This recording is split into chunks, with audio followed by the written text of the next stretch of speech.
All right, we're going to start at the top here with this structure, and this is your air tube. This is the trachea. Okay, pull the trachea aside, which is always open, and there's a flattened tube. This is the esophagus. This flattened tube, deep to the trachea, is the esophagus. We follow that down. We see the heart here, and then on either side of the heart are the lungs. Here's the lungs. These are just lobes of the lung. All along here and along here are lobes of the lung as well. Here's the diaphragm muscle here. Big old diaphragm muscle. That's what separates thoracic cavity from abdominal pelvic cavity. This is the liver, okay?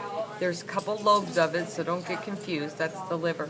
And peeking out of that liver between those lobes is the gallbladder. Here, it's kind of like a balloon or a flattened pocket. That's the gallbladder. When we pull the liver up, we're going to see the stomach.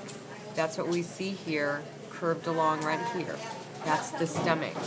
And then here, tucked down in through here, this big old thing is the spleen. Kind of looks like a tongue. That's going to be kind of curved around the stomach like that. There's the spleen, and if we pull the stomach up, pull the spleen back, we see the pancreas. And this is all pancreas here. It's more of a tissue than it is an individual organ. All this is pancreas. Then we see the small intestine and the large intestine. The small intestine is what I'm holding in my hands. The large intestine is going to wrap around it like that.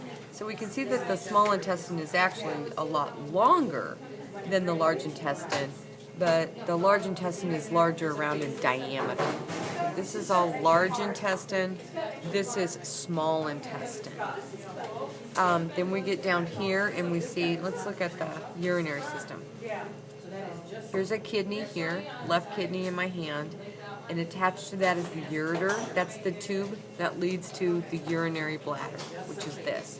So you see kidney, ureter, urinary bladder. Same thing on this side. Here's a kidney. Here's the ureter here, here's the bladder. And this is a male cat. So on this male cat, we're going to see these twin tubes. These are what are called the vas deferens. Vas deferens. And that's the only reproductive structure on the male. Okay?